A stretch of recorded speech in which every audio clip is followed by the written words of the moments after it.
And welcome everyone tonight by turning it over to the Director of the Office of Climate Resilience, Chris Osgood. And yes, today is February 25th. It says the 24th. Mercury's officially retrograding. It is the 25th tonight, but I'm going to turn it over to Chris. Take it Kate, away. thanks so much. And thank you for your leadership on this project. Again, Chris Osgood, I have the great pleasure of leading Boston's Office of Climate Resilience. And on behalf of our mayor and on behalf of our chief climate officer, I want to thank all of you, not just for being here tonight, but really for your long partnership with the city of Boston in making sure that we're addressing coastal flood risk for our city and our communities and for all of you. We're very fortunate to have as a partner in this work the U.S. Army Corps of Engineers, and we're joined tonight by Jeff Herzog and Lisa Winter from the Corps, and you'll be hearing from them.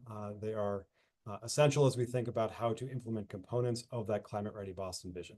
The purpose of tonight, and Kate will go more into this, is really to do a couple things. First, to refresh people on the process itself. Second, to reflect back what we heard over the course of the public meetings from the last 12 months. Third, to talk about how that feedback gets incorporated into the Army Corps process, both in 2026 and beyond. And then, as Kate mentioned, to be able to make sure we're answering any questions that you may have and getting any feedback you may have. So looking forward to the conversation tonight. Again, thank you all for being here, and I will turn it back over to Kate. Thank you, Chris. So as Chris mentioned, tonight we have a few goals. Number one, we want to share with you what we learned about what we heard from community engagement in 2025. It's not necessarily going to be highly detailed of every single conversation, but we want to just give you the groupings at a neighborhood scale and overall scale. We want to share with you what we're doing this year, what we have planned for our study in 2026. And a piece of that is how we're continuing our community engagement into 2026. So tonight's the first meeting, a look back at 2025, but our goal is really to keep the engagement rolling into next year and through the end of our study work because one of the pieces of feedback was that these updates are helpful and important to you all. So we want to keep doing that. And then at the end of tonight's session, depending on how much time we have left, we absolutely are going to stay on, have a question and answer session. So before we dive into some of the quick updates, before we get into the content, just another flag, we will be using the chat feature tonight for folks to ask questions as they come up. But just know that we will be answering the questions and referring back to the chat when we get to our question and answer session. So with that, I'm going to start off with a quick refresher of some important city web pages to know and an Army Corps update. So just as a reminder, the Office of Climate Resilience through the City of Boston is leading three different approaches at the same time for addressing coastal flood resilience. Today's storms, working on strengthening our emergency response, this decade's storms, projects we have in progress to close this decade's flood pathways, and then our beyond 2030 timeline for long-term planning and all 47 miles of our coastal waterfront transformation. So just as a refresher, if you are looking for today information, project web pages, and understanding more about some of the projects that we have underway, the best website to find that is using our Coastal Resilience Project Tracker, as well as attending and learning updates from us at these meetings. That webpage can be found at www.boston.gov/climate resilience. And then for Beyond 2030, the U.S. Army Corps partnership, I'll go to our website in a moment, but I just wanted to share that this is ongoing partnership. We've been in partnership with the Corps since 2022. We crossed the halfway point last year, and we're moving into the full steam ahead, pedal to the metal for getting to the end of our study with strong solutions that the Corps is positioning for success within Army Corps and beyond. So I want to give Jeff a chance to say hello to everyone tonight. and give a little Army Corps update for how we're looking ahead. Jeff, Good evening, Kate. Hey, can you hear me and see me? you're good. Well, We I can hear you apologize and up see. front. Yeah, I apologize if you can see me. But good evening, everybody. And on behalf of the Honorable Secretary of the Army for Civil Works, Adam Tell, my name is Jeff Herzog, and I'm the Program Manager and Lead Planner for City of Boston CSRM. Many of you, I think, have seen my face and heard my voice speaking on this project before, so I'm excited to talk about. But you may or may not have seen this week that a news release came out from the U.S. Army Corps of Engineers, or maybe you saw an interview with Secretary Tell himself. He talks about this new initiative, building infrastructure, not paperwork. Well, what I want to tell you tonight is, really for the way we've been operating as a partnership with the City of Boston and the Corps of Engineers, it's nothing new to us. We've been operating in this mindset for the last 3 years. And it's because of our partnership, and it's because of all the work that the city has already done with the Climate Ready Boston initiative that started 10 years ago. And so I want you all to know that although it may appear as a new initiative, the reality is it's been our operating framework for the last 3 years. And the reality is this. When you're talking about 47 miles of coastline, and you're talking about goals beyond 2030, 2050, and you're talking about sea level change impacts across 5 different communities that are connected and interdependent upon by critical infrastructure, as well as utilities, as well as culture and community. It's not an easy solution, and it's not an easy puzzle to put together. And so we are looking at this from a phasable increments in order to get projects going and advanced as quickly as we can to make them useful to the community. So a lot of what you'll hear tonight talks about neighborhoods, and there's a lot of complex projects within these neighborhoods. And we will be rolling out a draft report in July that has the full system. But I just want you all to know up front that we understand that some of these projects are more complex than others. And for that reason, those areas that we can implement more expeditiously and rapidly, we are absolutely going to do that. And it's not a matter of one project or neighborhood is more important than the other. It's just the reality of the fact that some projects are going to be more complex than others. So again, I'll close with saying that we are not throwing away and not considering anything that Climate Ready Boston did in the past. In fact, we have launched off of that, and we're running with it full speed. And we're not changing things with this new building infrastructure, not paperwork initiative. In fact, we've been doing that for 3 years. And so I just continue to appreciate the partnership and just want to thank all of you for taking time out of your evening to participate in this.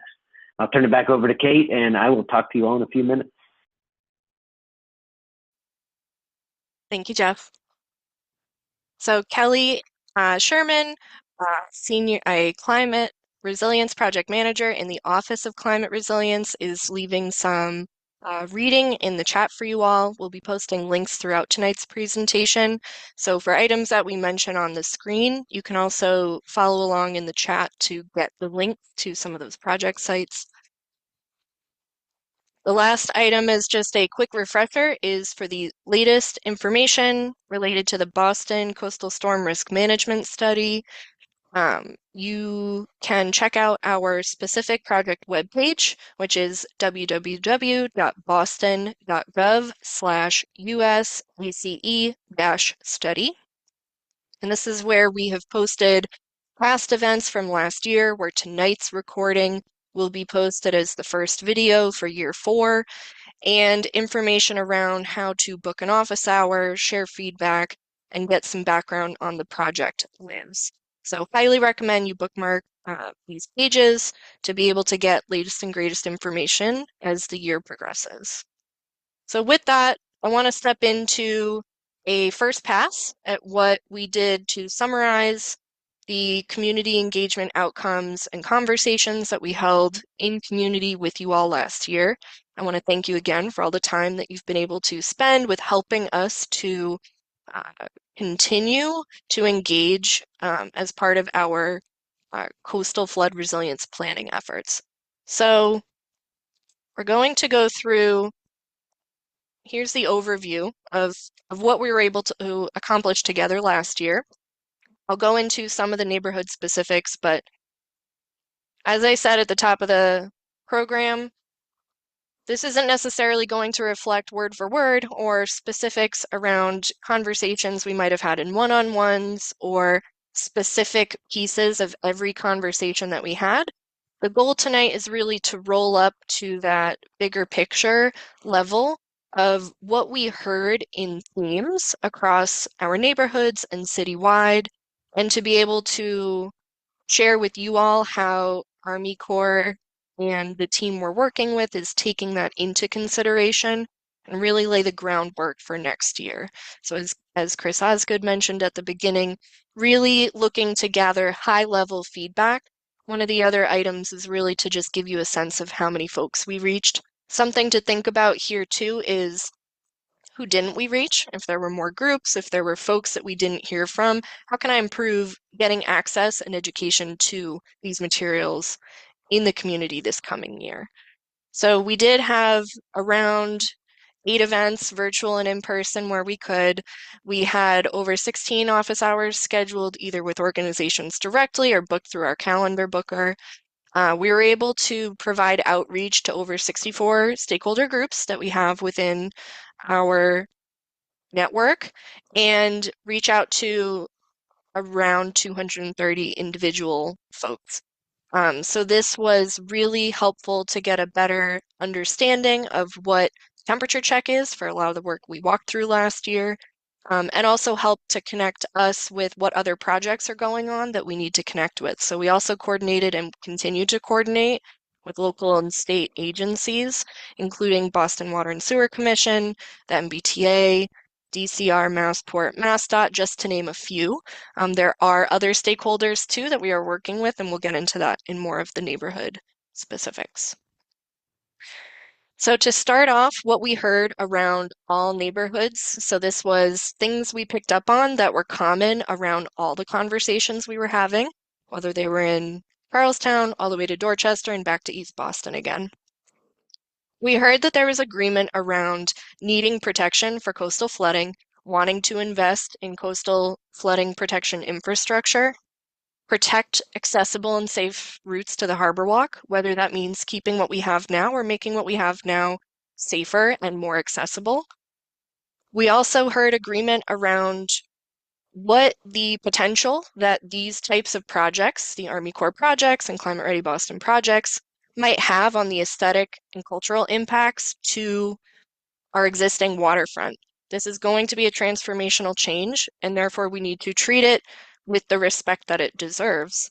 And also something we heard across all neighborhoods is what are the opportunities for nature-based solutions? And second half of this is we also heard agreement around a lot of similar concerns. So I appreciate everybody who raised a concern or a question or voiced their thoughts at our neighborhood or office hour occasions, because you had a lot of common threads that we can all pull together and draw from as part of how we educate, how we connect the process better to getting answers to a lot of these questions, and how we can provide updates around timing for when we reach critical points in all of these considerations. It ranged from design considerations, things like how are we going to account for specific water transportation stops? How are we accounting for or including, considering public realm in our design? How will projects be phased? How are we going to prioritize what goes first and how we build this? How will we pay for this? How are we going to incrementally allocate funding, and what would that look like for both our local match, partners who might be helping us with the match, other places? What does the funding breakdown look like? Permitting. What are our concerns around permitting? Do we know what the Feedback is from our state. We looked into challenges that the designs have around permitting in the Commonwealth, federal permitting concerns, absolutely valid questions and concerns around construction disruption. 47 miles is a large project area, and especially when it is our waterfront public area, and construction disruption is absolutely something we heard echoed throughout all of our neighborhoods. And last but not least, and this is not meant to be exhaustive, again, it's just the where we could summarize some common themes. Real estate issues. What are we looking at for how we will obtain the area we need to be able to do the work, whether that's construction area, permanent areas? This was one area where we had a lot of common concerns, and frankly, we're still figuring out for Boston's implementation, specifically what that will look like. Jeff, did you want to add anything here before I go to the next slides?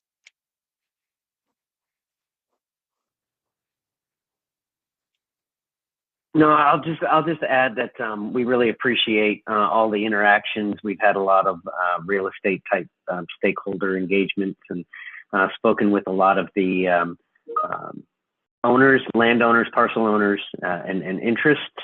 So I just appreciate everybody's participation, and I understand that there's more information to come and more discussion to be had. So thank you for that.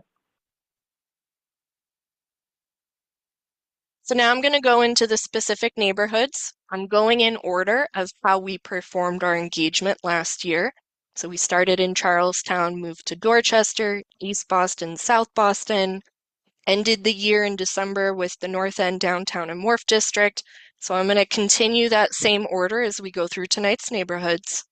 I know that not everyone on tonight's call will be a resident, a community member, have an interest in all the neighborhoods that we walk through. That's okay. The goal is to share high level to see if we missed anything, to see if there are opportunities that we need to go back to talk to specific stakeholders, and really to just walk through again that shared common place that we are experiencing similar conversations across all 5 of our waterfront neighborhoods. But tonight I wanted to take the opportunity to walk through some nuggets that we heard when we were going through our neighborhood conversations, and then also give an update on some of the crossover projects, whether they're city-led or stakeholder-led, to give you an idea of who all we collaborated with last year and who we'll be continuing to collaborate with as we go through the next stages, as we go up our spiral staircase with the Army Corps together. So some specific neighborhood feedback for Charlestown. We heard that protecting the Charlestown Navy Yard for its historic, cultural, and critical healthcare facilities is of value and importance to the residents of Charlestown. Not only protecting from coastal flooding, but understanding that we have accessibility needs along the Harbor Walk. We have critical health care facilities, whether that's research or practicing healthcare facilities in Charlestown that we are concerned about, and preservation of that historic character, the historic national park area, as well as other parts of Charlestown that are historic, the whole neighborhood. Maintaining visibility to the waterfront, actually being able to see the water was something that we heard, as well as access to the water for boating, whether that's the ferry transportation or being able to have houseboat and marina access through the multiple marinas that we have, as well as our designated port area and Little Mystic Channel. And then, of course, we know that integrating stormwater solutions is an important concern for Charlestown community members, and to consider innovative solutions in addition to what was explored through Climate Ready Boston. And so this is what we had heard from the neighborhood as we presented these initial alignments. Other folks we coordinated with, one of the other features as we went through our neighborhood engagement was, how are you participating, connecting with other projects, other capital investments that the city or other stakeholders might be making in Charlestown? And how do our Army Corps CSRM projects affect, interact, or could be made more efficient by coordinating early with these other stakeholders. So project teams that we specifically connected our Army Corps team with this year include the Berry Playground team for the Parks and Recreation Department. We also have ongoing construction at Ryan Playground, so the Parks and Recreation Department for a couple of their projects have been in close coordination with the Army Corps team. The Resilient Charlestown Navy Yard and Little Mystic Channel Planning Project team, we've been in touch with them, especially as that stakeholder engagement process was underway last year, and really trying to take advantage of the efficiencies when we have community informed feedback on design options, incorporating that into the latest and greatest where possible with our Army Corps design and alignments. The Alfred Street Rutherford Avenue design, we know that will be a large project in the vicinity of Charlestown when we go to do our work in the future. And so we've been in touch with the transportation department when it comes to understanding the timeline and design considerations for big projects that will need to work together in the same neighborhood.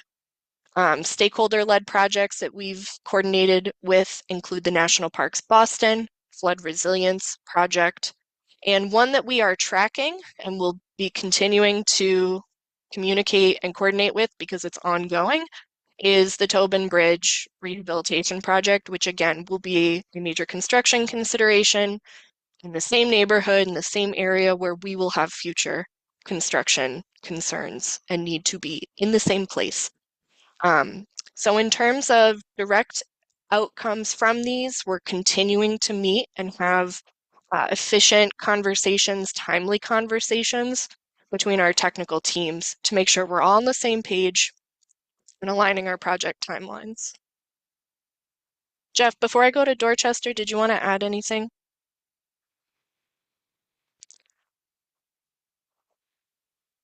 No, I think you did a good job of covering it, and just really the coordination and cooperation that we have not only with National Park Service but also with the city for the Ryan Playground expansion as well as for the ongoing Navy Yard project. So, no, thank you. All right, so Dorchester, and again, this may not reflect specific conversations, one-on-one conversations. I did my best to roll this up generally to speak to the neighborhood as a whole and conversations we heard as a whole. But for Dorchester, when we presented our preliminary alignments back in June, we had heard that there's a need to prioritize the access and connectivity across the Harbor Walk and the Neponset River Trail system. We know that DCR had made some recent upgrades to areas last year, and so the goal would be to keep those connections open, and where possible, be able to create better connectivity where it aligns with our project overlap. There also was a prioritization of the evacuation roadway routes and understanding that minimizing the actual need to close a roadway during a flood event was important to the community. So for example, Morrissey Boulevard, the goal was to, instead of having an active closure, something that would need to be closed before a storm event and the roadway would remain impassable, the goal was instead to how do we modify the locations, the design alignments, so we can minimize floodgate usage. Again, we heard that visibility of the waterfront was a priority for this group, especially where we have folks that live very close to the existing waterfront or that their building footprint is against the current waterfront. Being able to integrate stormwater infrastructure as part of the coastal infrastructure design as well. We know that coastal flooding is only a part of the problem and that there's a lot of stormwater concerns that we heard from folks. Storms that happen just from rain, as well as coastal flooding. And then we also heard consideration of what some of the unintended impacts of the structures that the Army Corps project builds could be. We've seen this in a couple of areas where if you are to build a project, does that accidentally, not on purpose, negatively affect the surrounding properties. And so consideration of that was something we heard from the Dorchester community too. And so where this led us, we also heard that we know there's ongoing projects in Dorchester that we want to be aware of and make sure that our Army Corps team is coordinating and in communication with those teams. So for example, city-led projects like the Moakley Park Southern Connector for the piece that goes connects to Columbia Point from Moakley Park now, making sure that that Parks and Recreation team is up to speed and in coordination with DCR and the Army Corps team. For other stakeholder-led projects, we also connected with the Morrissey Boulevard Commission, who released their Morrissey Boulevard draft plan last year, connected with the MassDOT team to make sure that there was compatibility or consistency between the two options, between the two projects, between the Morrissey Boulevard Commission's findings, and between what we currently have as the structural alignments for Dorchester through the core team.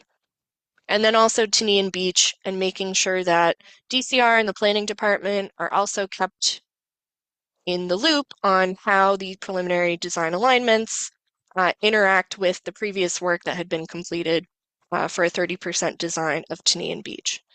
So those were some of the projects in Dorchester that we coordinated with and will continue to coordinate with as we move into the future and get to next steps for these alignments. Anything to add on Dorchester, Jeff, before I go to East Boston?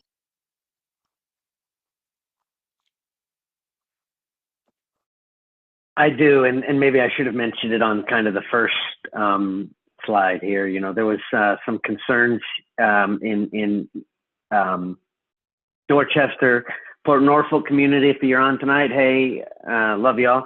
But there was some concerns about, you know, what about transferring risk to some of these projects that might not be inside kind of our little blue lines and everything. And so, you know, this is one example of where we made some changes to our alignment for multitude of reasons, engineering, community feedback, as well as stakeholder engagement. But in this area, we made a clear change from our original alignment to this current alignment. Still provides a significant amount of benefits to the community, but it also manages some of the impacts, not only to the community, but to the natural resources, and it manages some of the impacts to the stakeholders as well. So this is one area where, you know, you can actually see intentional change based off of community feedback, engineering, data, as well as stakeholder engagement. So thank you all for that. And then I'll also mention here, because everyone probably sees that the Port Norfolk community doesn't have anything around it, right? And so just because you don't see a blue line doesn't mean it's the end of the story. And I mean that by saying that, you know, we're evaluating how effective are these blue lines at this point for structural intervention. And then we'll look at the residual risk. What is the residual aftermath of the flooding once we have these in place, so that we can then evaluate where do we need to maybe look at some building adaptations or non-structural type measures in order to manage the consequences where we can't maybe reduce the probability. So I maybe should have said that on the first slide, but here it just kind of jumps out a little bit more clearly to me. But with that, I'll turn it back over to you, Kate. Thank you, Jeff. And again, we're going through the neighborhoods. I know we're going through them quick. If you've got notes as we're going through, questions as we're going through, feel free to jot them in the chat. We will be able to get into more specific questions that you have when we get to our question and answer. So these are available. If I need to click back through these slides, I can. And the slides, as well as the recording, will be posted to the Army Corps project webpage at boston.gov. So you'll be able to go through these at your own pace too. So for East Boston, ooh, this picture turned out a little blurrier than I'd hoped. Hopefully we're still able to get the point across. Bear with me. Specific neighborhood feedback that we heard from our interactions in East Boston included, again, you're hearing the pattern here. Prioritizing access and connectivity along our harbor walk. Also concerns around evacuation, roadway routes, and minimizing those active floodgate closures, which would impact which roadways could or could not be used during a storm evacuation event. Maintaining the visibility of the waterfront and making sure that we're integrating stormwater infrastructure with the coastal infrastructure. And of course, as we heard in community, considering the non-structural programming for East Boston as a whole. So similar to what Jeff just said for Dorchester, we know that last year, and as we go through this process, the first tool drawer we're using is that structural toolkit. Where can we build a structure that will help close a regional flood pathway? But the non-structural programming we heard across several communities is still something we need to talk through. So absolutely heard, and that's why you will see that as a bullet for East Boston and also for Dorchester too. As a refresher, these lines on the map that I'm showing are a best take of the breakdown that we had for each neighborhood. So it's meant to show the different options that we have in consideration for our project at this time. But the Army Corps is still very much actively going through, and Jeff will talk a little bit about this later, the alternatives analysis process through the U.S. Army Corps specific process. So where you might see multiple lines in one area, that means there's still an alternative decision to be made, or between two choices, one needs to be picked. So also for East Boston, we were able to connect to a lot of ongoing projects that we have and connect our technical teams to build that efficiency for an all-of-government approach to building resilience across Boston. So for city-led projects, that means the projects that are led through our Office of Climate Resilience, such as the Resilient Border Street and the Resilient Umana Academy projects, are both working very closely, and we are keeping them schedule-wise in correct timing to meet early and often with the Army Corps technical team when we reach decision milestones for both projects. With the planning department, we're continuing to work with them as they make progress on the Lewis Mall and Carlton Wharf FEMA hazard mitigation grant process that they have ongoing, as well as Porzio Park through the Parks and Recreation Department, which will likely be going through its capital project planning process as we get into the next couple of years of our CSRM planning. For other stakeholder-led projects, we're continuing to work with MBTA, specifically at their Orient Heights property, coordinating ongoing with Mass DOT and the Route 1A alignment options that are located close to the Route 1A corridor. Constitution Beach, which is a DCR public beach and park, is another area that we have ongoing coordination. And of course, Massport, not just Logan Airport, but areas where we have connecting projects. One in particular is a project they're undertaking in Wood Island Marsh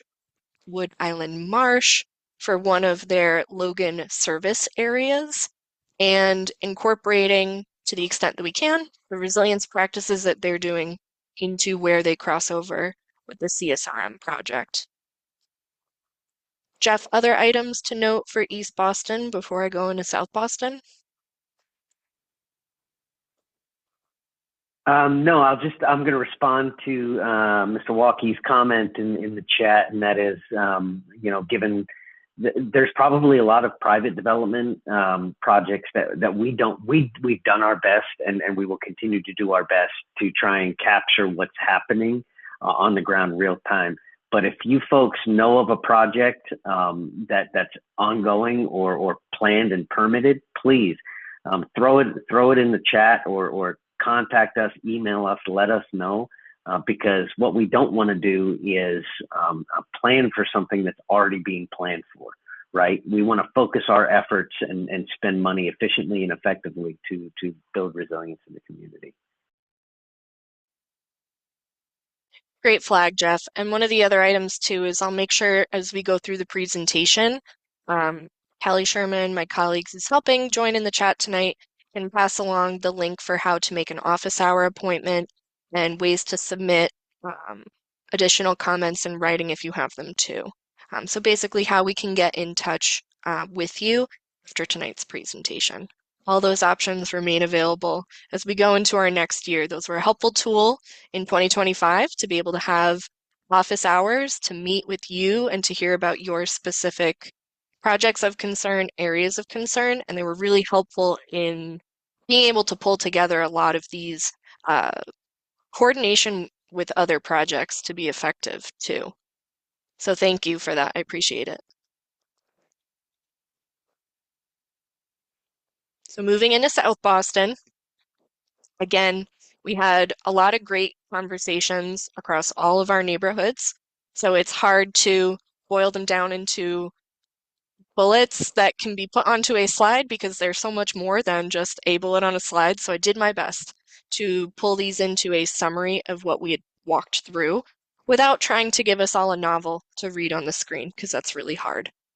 So in general, for South Boston, the neighborhood feedback, and for Army Corps, the South Boston neighborhood spans from the Fort Point Channel all the way to Moakley Park and the Northern Connector, just to set that up from the start. One of the things we heard from a lot of folks that do work in the Raymond Flynn Marine Park is that having coastal flood protection is important to doing business and continuing to support just-in-time marine operations and all of the other business support services that are in the marine park by including a solution around the marine park. We also heard around the Fort Point Channel project. So as a refresher, this is where the alternative for consideration for the Fort Point Channel is a storm surge barrier, and it will take us longer than the study year that ends in 2028 to come up with what that full picture looks like. It is a draft placeholder that will have a very conservative or very high cost estimate so that we have a solid placeholder as we figure out the details. So one of the features of that is ensuring that we can match some of the shorter term actions that we're taking with long-term vision and making a plan for the Fort Point Channel that makes sense. So if we're making our work efficient, if we're doing short-term projects, understanding where those fit in with the long-term vision for that storm surge barrier, and understanding where there will still need to be support within Fort Point Channel, depending on when the storm surge barrier work begins to come to fruition. Jeff, did I capture the storm surge barrier conversation? Did you want to add to that before I go to the next bullets? Yeah, I'm not going to add to the storm surge barrier because you did a beautiful job of putting lipstick on the pig, right? But here, you mentioned something that I want to touch on, everybody, because it's going to be scary.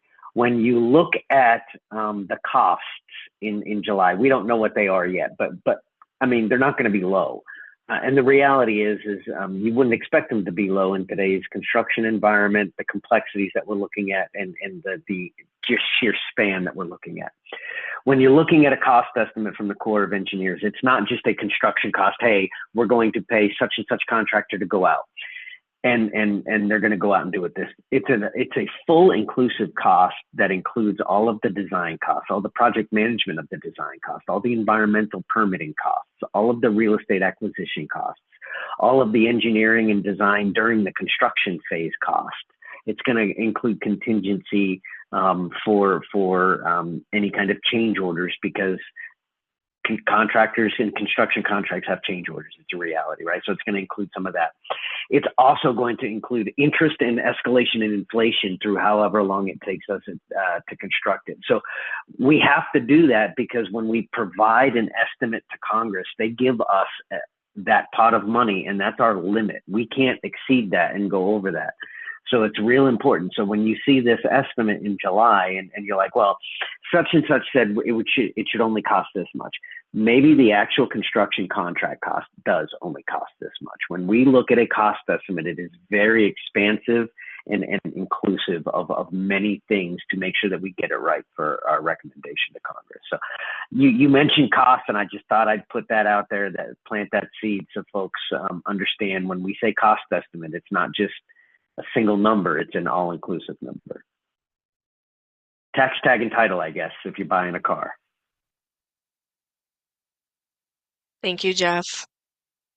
So, wrapping up on South Boston, the remaining items that we collected from our community feedback included prioritizing the access connectivity and visibility along the Harbor Walk. Again, especially where we have those historic aspects, those cultural resources. One of those pieces is the view for much of the South Boston, as well as others around our city, Harbor Walk and waterfront. And so this was another one that we heard echoed several occasions through office hours and through our community events. We also heard the prioritization of the evacuation roadway routes and minimizing floodgates is important, especially for active evacuation zones and keeping roadways open and accessible for before, during, and after storm events, and integration of stormwater. So my next slide here is really, we absolutely heard that there's a need to coordinate with other projects, and there's work to be done nearer term for addressing some of these concerns too. So for city-led projects, that's making sure we're connecting our Moakley Park and Northern Connector projects through the Parks and Recreation Department to the work that the Army Corps is doing. For Fort Point deployable projects that are in construction now or will be shortly, making sure that the planning department is coordinating with our Army Corps technical team. And we're continuing to coordinate with planning department and Boston Water and Sewer Commission as we look at that near-term project action and long-term vision for connecting Fort Point Channel and South Boston and understanding where the current flooding is happening. So that work will continue as we go through our Army Corps process and as those projects continue to develop too. Stakeholder-led projects that we're connecting with, the folks at Massport, we're connecting with them on several of their areas and projects as they continue to develop. So as we learn more about what Massport might be planning for areas like Flynn Cruiseport or Conley Terminal, and for some of the planning work that is underway and construction that might be done in the same time horizon as our core projects along Seaport Boulevard, and really working together to make sure that we're coordinating in early and often communication between our technical teams to make sure we're in alignment for efficiency delivered for resilience across the city. Jeff, any last points you wanted to make for South Boston before I wrap up with downtown North End Wharf District? No, let's jump to it. So, fifth neighborhood that we wrapped up in December, we were able to engage with folks and have some in-person and office hours and continuing conversations. A lot of this work, because it is only February, it is still feeling fresh. A lot of these conversations we have are ongoing. A lot of the work that we spent in pulling together some of these preliminary alignments was building on the work of stakeholder-led plans like North and Waterfront Climate Alliance and Wharf District Council's plans that they've been working on since the neighborhood scale project report left off. And so what we heard top of line is that the water side, or that teal outer line, is the preferred alignment, protecting wharves from the north end all the way to Fort Point Channel, because it is what those community-led processes had told us is what is preferred. And so part of that would then include, of course, prioritizing the access connectivity along the Harbor Walk, that waterfront identity, prioritizing the evacuation roadway routes, because we know that for several parts of this neighborhood, just like other neighborhoods in Boston, there are areas of our city where there really is 1 to 2 ways in and out, and those need to be protected. And how to preserve And another priority is to preserve the historic and cultural waterfront identity that we see from the north end through downtown, Long Wharf, all the way to the Wharf District where it picks up with the Fort Point Channel. And because this area, again, similar to other parts of our city, its identity is so iconic and has a visualization of being on the water, next to the water, maintaining visibility of the waterfront, and a huge one, again, integrating stormwater concerns. We've heard that across the board for a lot of our different neighborhoods, even though the places, the types of stormwater concerns might be specific and unique to each neighborhood, it's something that we heard across the board as something to be considered when we go into the next phase of project planning. Before I go to the stakeholder coordination, Jeff, did you want to add anything for this slide? No, just that, we have not kind of landed on a definitive which line is best. Clearly, we understand what the community's preference is, and we know what the city's preference is. We're assessing the economic values, and I'm telling you, there's billions of dollars of opportunity here, regardless of which line we select. And so there's some kind of other concerns that we're working through right now, looking at environmental impacts as well as real estate impacts. And I just want to thank both the North End Waterfront Climate Alliance as well as the Wharf District Council, because they've been really participative and communicative with us, sharing information from their study process. So we have not landed on a line, which is why you see two lines here on the map, and we will continue to work with them until we identify which one would be the federal recommendation and take it from there.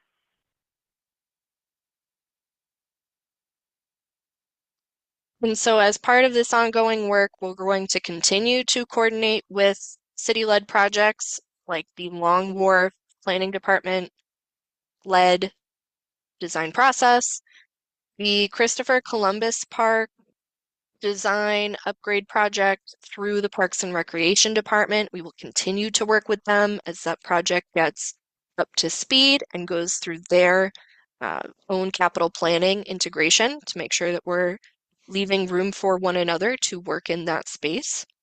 And then for stakeholder-led projects, as Jeff and I have both mentioned, again, continuing to work with our partners at the North End Waterfront Climate Alliance, the Wharf District Council, for their stakeholder-led planning efforts that directly affect the areas that we're both looking at for project locations, and making sure that we're in communication with those folks and stakeholders as we continue to go through the decision-making process with the Corps.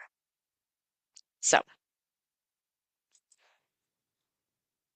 with that, I'm going to give Jeff back the mic to kind of take us through this Venn diagram of our Army Corps takeaways from 2025.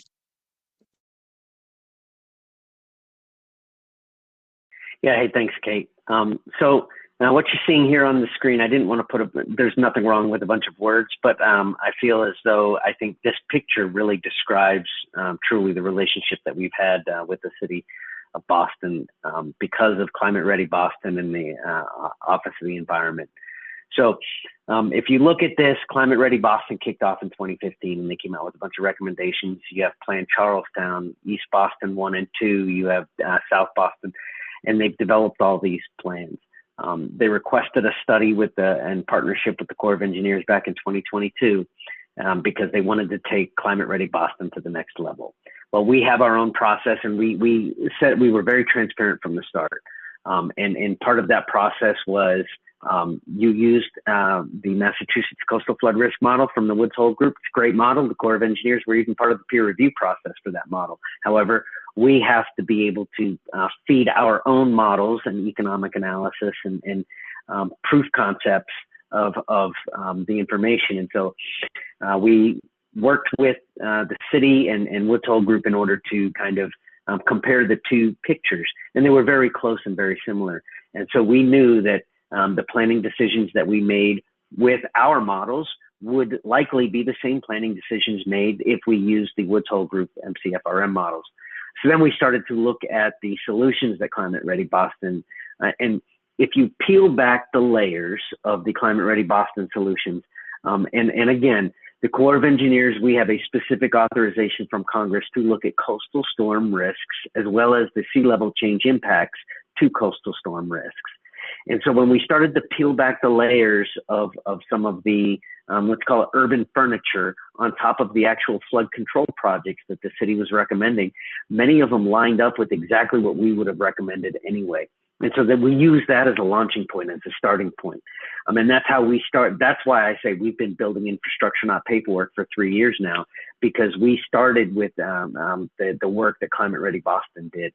And so if you look at our alignments, I would say that 90% of them, and if you are in South Boston, Rayflin Marine Park, or if you are in downtown Wharf District, North End, you would probably say that's us that don't quite fit within that Venn diagram yet. And that's because we're still working through the process. But everywhere else, it was a pretty clear-cut solution from a complexity standpoint, from a socioeconomic as well as an economic benefits, as well as a natural resource impact standpoint, that these were the right solutions to recommend for the city of Boston. Now, with that, there are some betterments, if you would, like urban furniture type improvements that might need to be made. But generally speaking, the alignments are the same and the type of intervention and recommendation are the same. In addition to that, maybe our recommendation appears gray, but then maybe there's a betterment added to it for some natural either buried flood walls, or maybe there is a living shoreline attached from the city in order to allow for some more natural processes. Maybe some of those things will still be added, but generally speaking, 90% of the alignments that you saw in Climate Ready Boston for the last 10 years line up with what our recommendations are, and that's because of the hard work and the great work done by the city. And that's been really an efficiency for us moving forward. So taking a look ahead, I guess, this is the cue for the look ahead slide, right?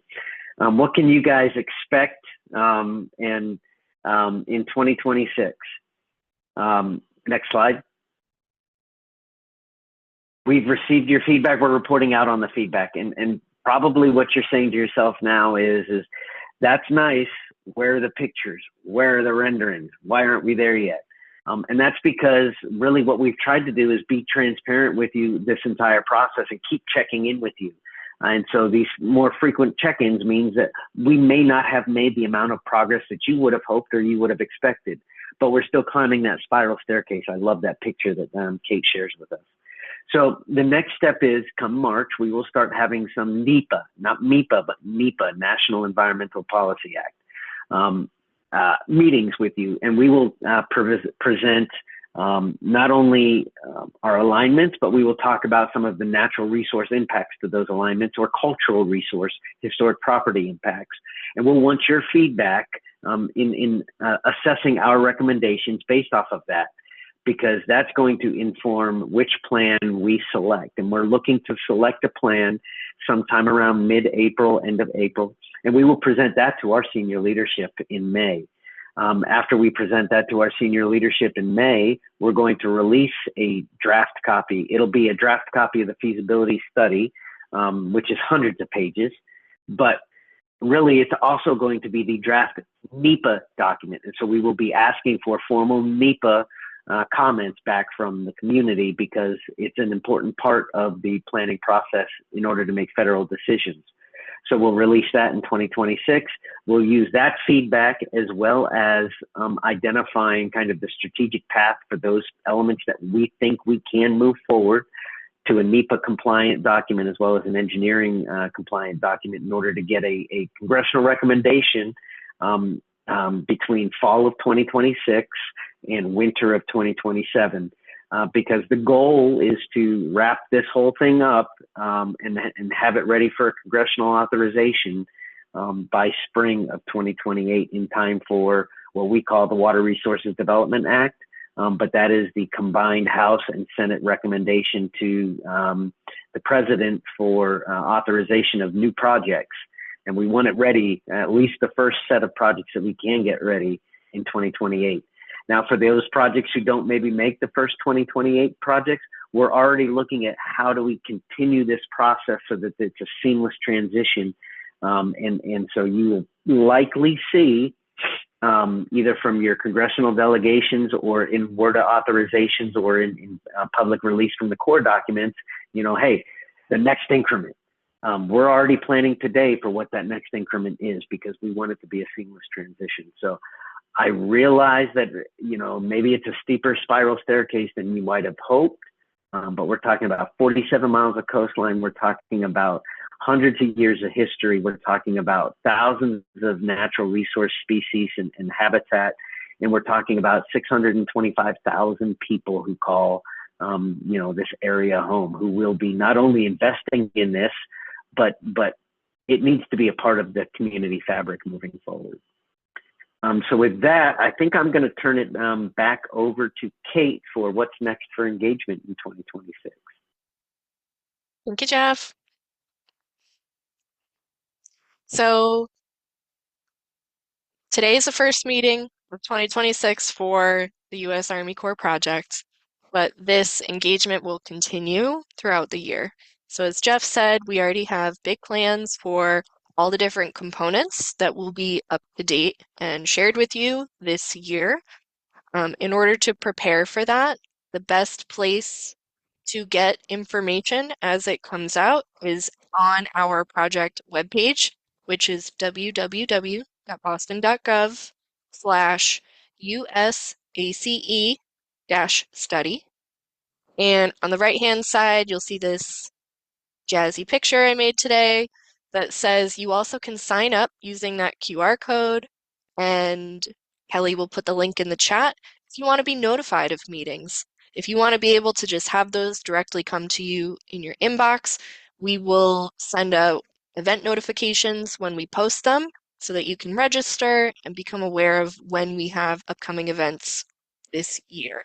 That's the best way to be on the lookout for when events get posted. Some of the events we already have scheduled are some focus groups that we are hosting in early March. Pre-registration for these is required, but the goal is really to have a first look at some of the ways we've been developing some graphic representations of the possibilities, the potential of how the U.S. Army Corps project tools could look in a Boston landscape. That was absolutely a feedback point that we heard from folks last year, was what would this look like in practice, in trying to envision it. And so we've been taking a look at how we could represent that. We have these focus groups geared towards three audiences: the equity and access advocates for folks that do programming, engagement, and host and plan for how folks get to the Harbor Walk, how they access the Harbor Walk. General interest, so that can be anybody. You don't have to fall into one of the other categories of groups. And maritime users, so for folks that work on the water or work in industries next to or that are dependent on the water, like our designated port areas. For example, not just limited to designated port area users, but again, we have several options for these. They will be hosted next week and the week after, so you can pre-register for a date that works for you, or if you cannot make those dates, you can always make an office hour, and we can talk through a little bit of what that would cover. Then, as Jeff just mentioned, in late March is when we will have those NEPA, or National Environmental Protection Act, National Environmental Policy Act, and National Historic Preservation Act, Section 106 public meetings. And those will be posted as soon as the dates and locations are confirmed. So those will be at the end of March, but we have those upcoming in March. And again, snap that QR code to be able to sign up to get latest and greatest information for events when they are posted. So before I transition to our question and answer section of tonight, I want to just put out a few starter questions for you. Think about some answers that you might have or feedback that you can share. But we're really looking to understand your concerns from today's takeaway. And I appreciate everyone who's already shared in the chat. I've been watching it from afar, but I'm excited to be able to dig into that in more detail. And we're curious, me personally, I'm very curious. Did I miss anyone in our engagement last year? Who do I need to follow up with? Who can I ask you for help with being introduced to that would need to be part of this work as we go forth in 2026? Did we give you a better understanding of how the Army Corps process works, how this study process works? And what's important to you that we know about tools or locations as we go into this process? So that's a repeat from last year, but still completely valid question, and we want to make sure we've heard from you. And of course, I'm always looking to make this process more accessible. So if you have thoughts, if you have feedback, if you have ideas, I definitely want to know how I can make this process fit your needs better by creating educational flyers, updating our website, providing more updates like this. I want to hear from you.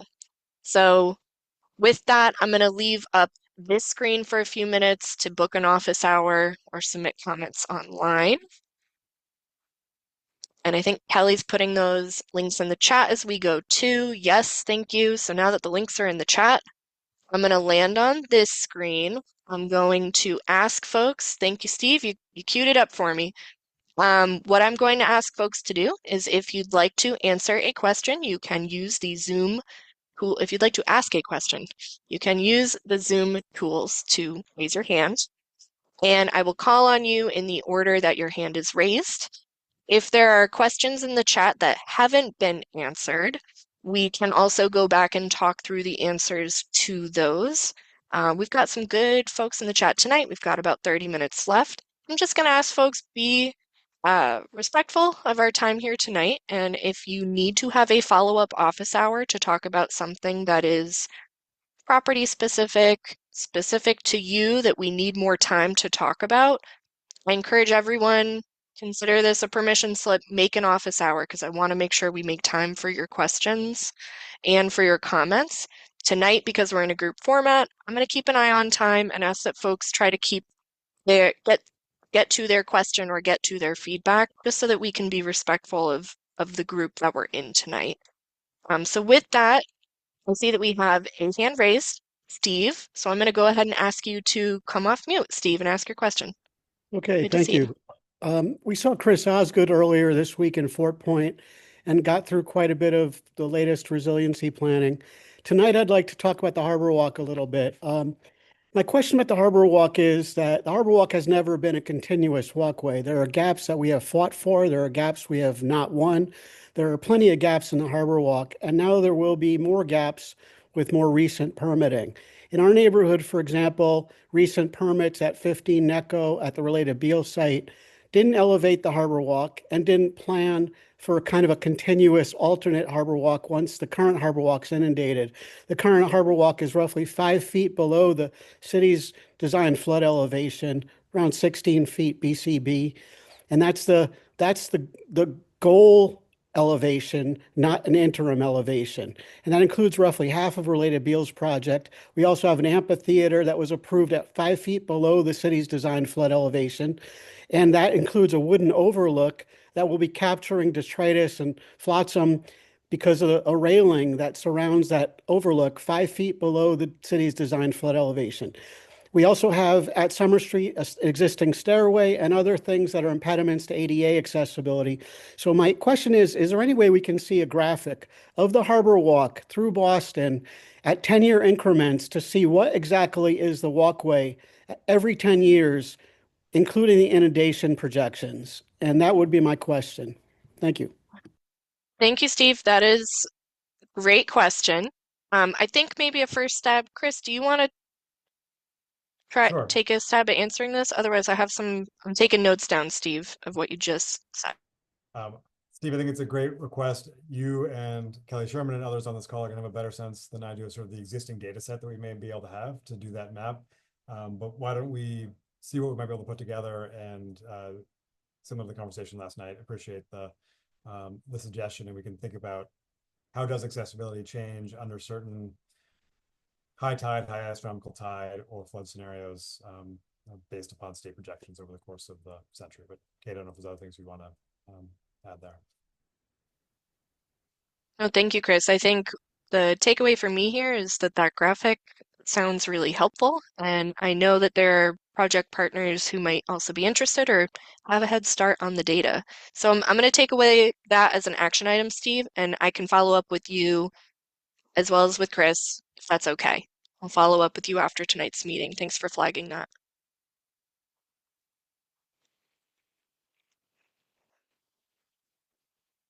Okay, I'm going to do my best here to try to skim through the chat to see if there are questions that we missed, but absolutely continue to raise your hand. Paul, go ahead. We've got Paul up first, followed by Lois, and then we'll follow. So, I thank you very much for a complete and very well managed presentation. I appreciate it. So if the Corps of Engineers is going to come up with cost, that means going to come up with detailed design of these projects. You know, what the dimensions are going to be, what the elevations are going to be. Is that the case? great And question, how much Paul. detail? Yeah. Jeff, do you want to take a stab at answering this first? What Yeah, level of design? What we will do, what our requirement is, and our charge from Lieutenant General Butch Graham, the Chief of Engineers, is that any recommendation we make to Congress has a cost estimate based off of a 35% design. That means we have a 80% confidence level of the subsurface conditions for the entire area that we're recommending. You're never going to get 100% until you actually put a shovel in the ground, right? And start construction. But we want a reasonable confidence level in the subsurface conditions, the elevations that we need, natural resource impacts, real estate impacts, easements. So, yes, we will have a 35% design for our recommendation to Congress that includes real estate, environmental, as well as design costs and management during construction costs. I just have another quick question. What sea level rise conditions are you planning for? The cities or a range? Right. So we are right now looking at, and I think everything is a range, but we are looking at our USACE, U.S. Army Corps of Engineers, high sea level change scenario. And we're looking at 2090 as kind of our out year. So it's a 50-year period of economic type of horizon. That generally lines up with the 2070 1% AEP event that the city is using from the Woods Hole Group MCFRM. It's probably off by 1 or 2 inches, but generally speaking, that's what we're using. Now, what I will say is this. In some areas, we're not ready to be looking at an 8-foot wall.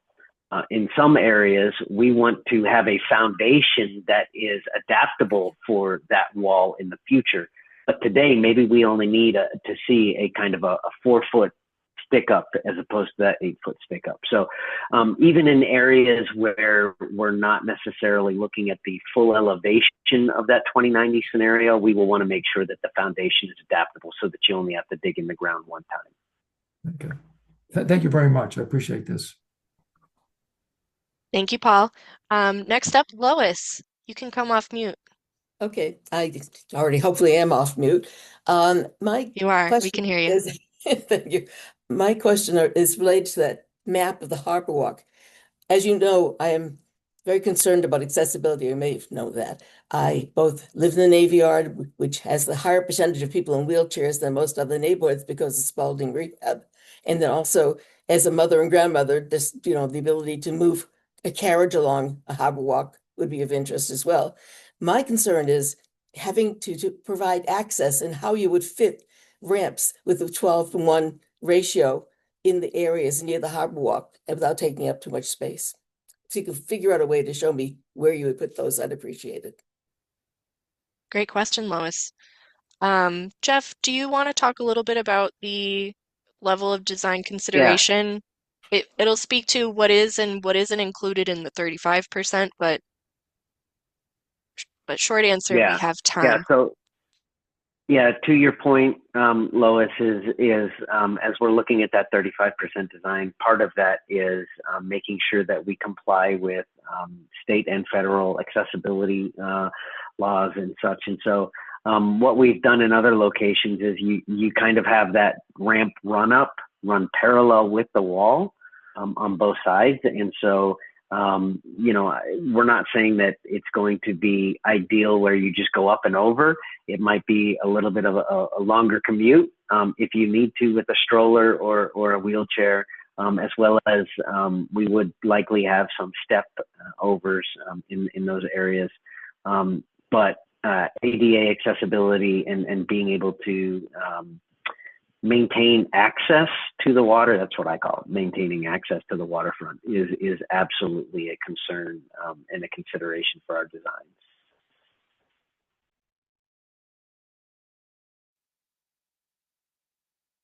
Thank you for that question, Lois. Did that answer?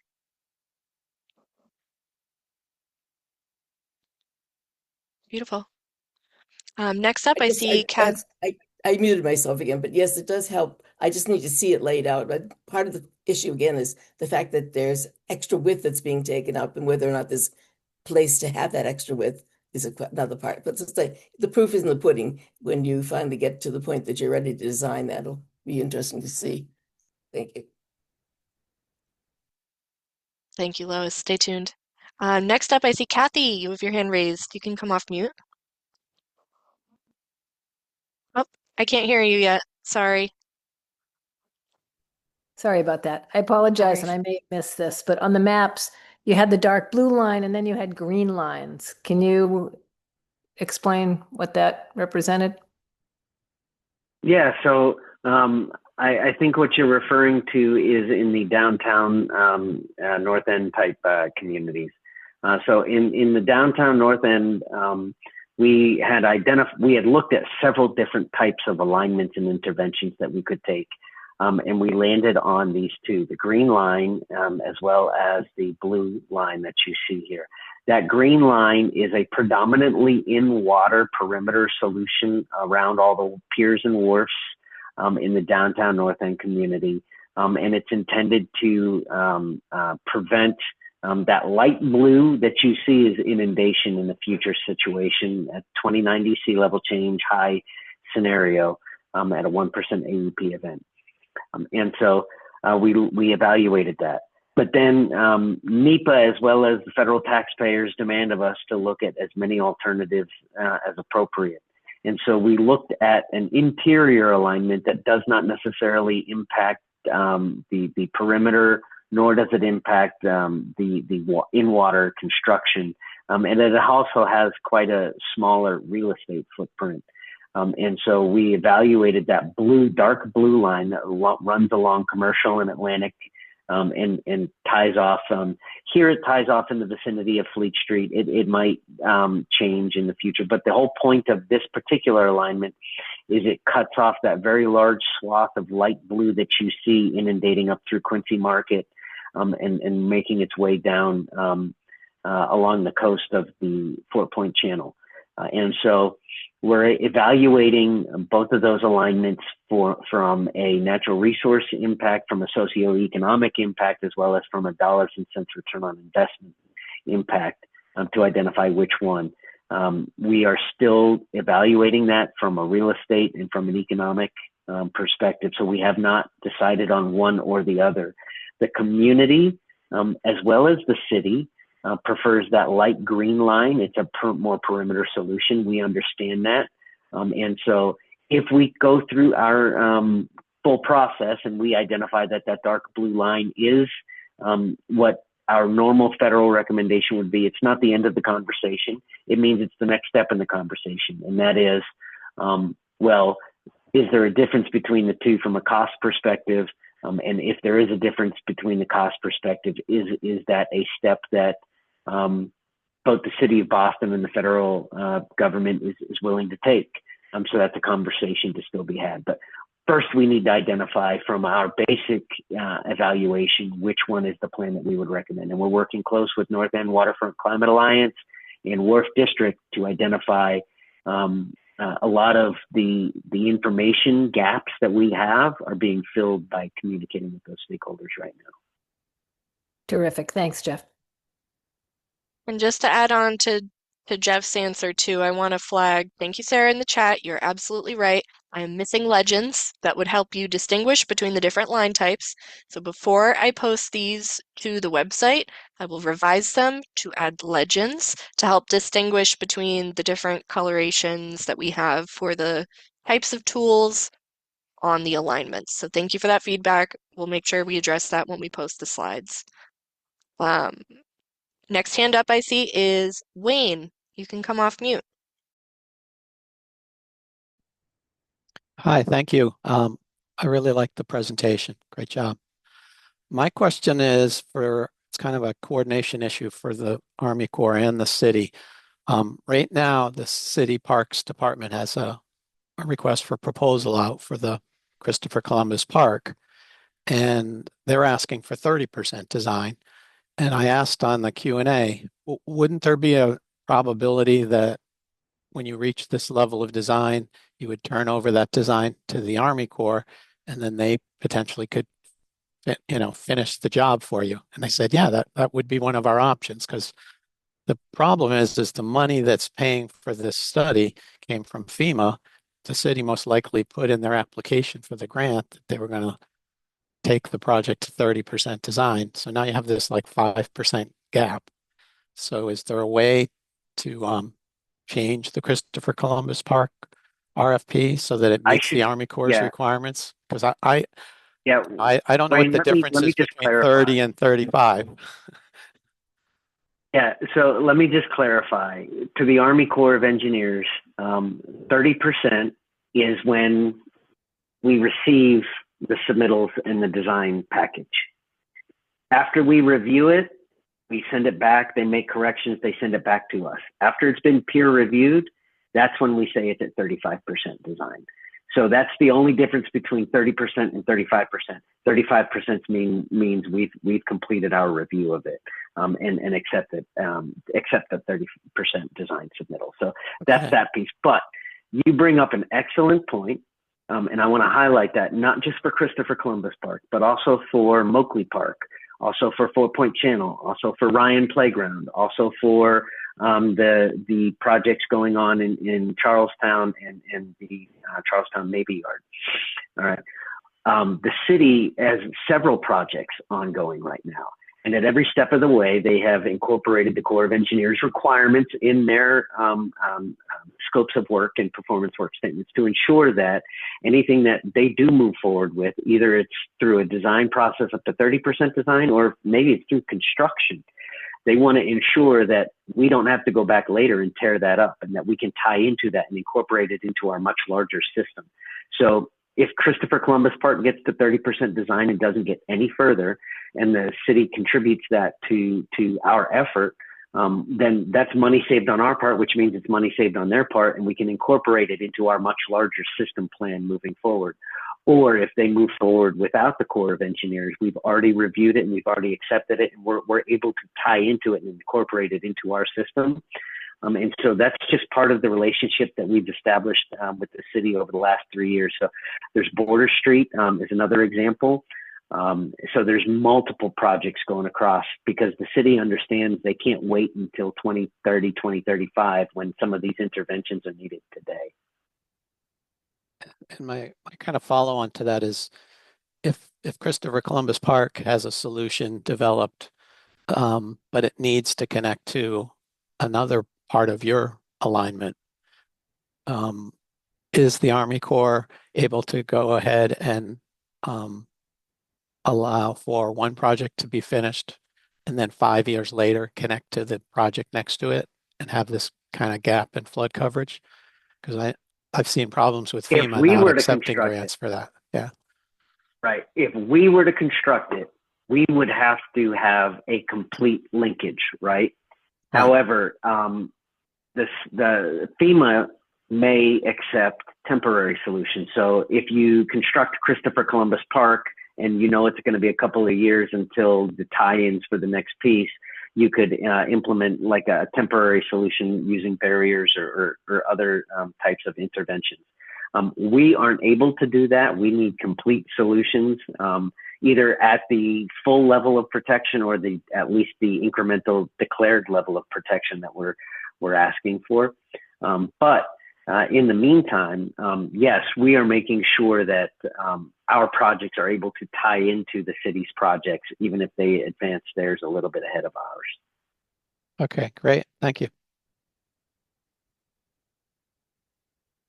I think the only other point I wanted to add on, Jeff, your answers were great. The only yes and I wanted to add was that for a consideration for a request for proposals for technical services that Parks and Recreation Department through the City of Boston will go out to bid for to get an engineer to help us to do design. For the parks and other planning projects, we, the city, are also including considerations for the park space, the park programming, the how we need the park to serve the city, and if that means keeping it as it is and the historic features or adding new features that might suit the community. One of the other reasons why this project is continuing too is because we need to have design work to inform that effort. And that is one area where when we're able to connect the projects at that sweet spot design stage that Jeff just mentioned, the goal absolutely will be for the Army Corps to take in all of that design efficiency for that coastal flood protection work that they can use. And they may not be able to carry forth as the federal government all of the park improvements. But for us, the city, the takeaway is we're doing that design effort for the park so that we're understanding the park space and the coastal flood resilience features so that when it gets to the design stage or continues through design, it may be an and, not an or. There are so many projects that Jeff started mentioning, and I just wanted to build upon that. We're running into this because we at the City of Boston have been going ahead and just getting out there and getting projects started for design and construction. And so this is an opportunity where I just want to remind folks that it may not be a City of Boston or the Corps does the work. There's going to be so many cases where we're both going to be doing parts of that work to be able to improve the park and for the Corps to help us with building that critical flood protection structure that we need to be able to support that park work that we, the city, want to build next to it or on top of it. And so that's the other, I just want to also add to that. This process is what's known as a betterment, and we will be unpacking this. We'll be going to Army Corps 102 will be in session this year. If 101 was last year, 102 will be in session this year to be able to walk through what some of these terminology specific applications mean as we start getting into those considerations that you all raised at the beginning of the presentation around how do we implement this? How do we phase this? And what are our concerns around construction? Ha, Jeff, thank you. Betterments, yeah, expert level. Everyone will get their expert level certificate in Army Corps lingo. Before we close tonight, I'm keeping an eye on time. I'm very mindful it's 7:25, and I appreciate all of you participating through tonight's workshop. I'm going to go ahead and Steve, you can have one last question here before we sign off for the night. So you can come off Zoom or come off mute. Oh my gosh. Thank you, Kate. To Jeff, do we have to worry about inland flood pathways, for example, flooding within Fort Point that comes from the reserve channel on the opposite side of the seaport, or flooding from the inner harbor, flooding Fort Point, and maybe in other areas of Boston? Do we have to worry of that, and are you looking at that? Thank you. Yes, so we are doing some, we call it incidental relationship, a coincidental relationship, and a correlation for inland flood pathways, but also interior drainage as well as stormwater management. So we are working with Boston Water Sewer Commission to make sure that if we build a wall, that we're not flooding the city from the inside from a stormwater and interior drainage perspective.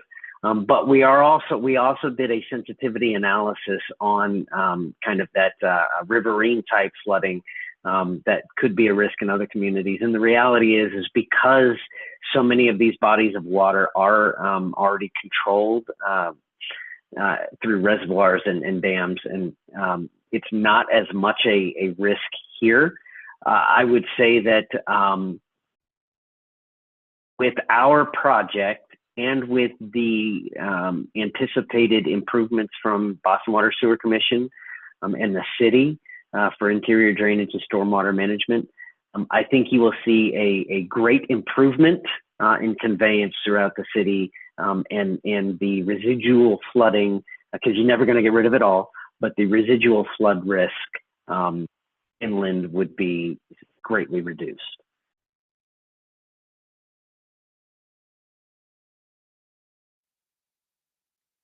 Thank you, everybody, so much tonight for your questions, for your comments in the chat, updates that we'll make to the slides. You will see the revised slides posted by end of week, as well as this recording to our Army Corps webpage. I will give Jeff the closing statement tonight before we end our recording. Yeah, folks, I realize that, again, this is a long, winding staircase. And tonight we reflected back on what we've heard over the last year. And I will tell you that this is such a change in pace from maybe what you're used to and what other cities and communities across the nation have been used to. And that's part of this partnership that we have with the city. It's also part of our partnership and relationship with you all. So thank you for that. Over the next month, you're going to start seeing some announcements for some NEPA public scoping meeting. Please don't think it is we've already heard this and we've already participated in that. That's when the fun starts. That's when the real process and the formal process starts. Up until now, it's been very informal. It's still going to be pleasant, I hope. I hope that's not when the gloves come off. But I think it's when the important feedback really starts coming, when you start to see what our solutions are, what our elevations are, and what the impacts are, either to cultural resources, environmental resources.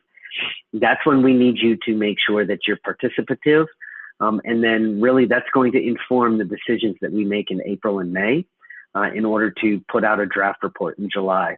And that draft report in July is going to be for a full comprehensive system, but understand that really we're trying to identify what are those near-term prioritized risks that we need to address, and let's focus our efforts and money there as we look to continue that long-term process. So thank you for tonight. I look forward to speaking with you again. You're going to see some new voices and new faces in March because we're going to start bringing the NEPA practitioners in. But again, I hope you participate with them and as quaint with them as you have been with me. So thank you all, and we'll see you next month.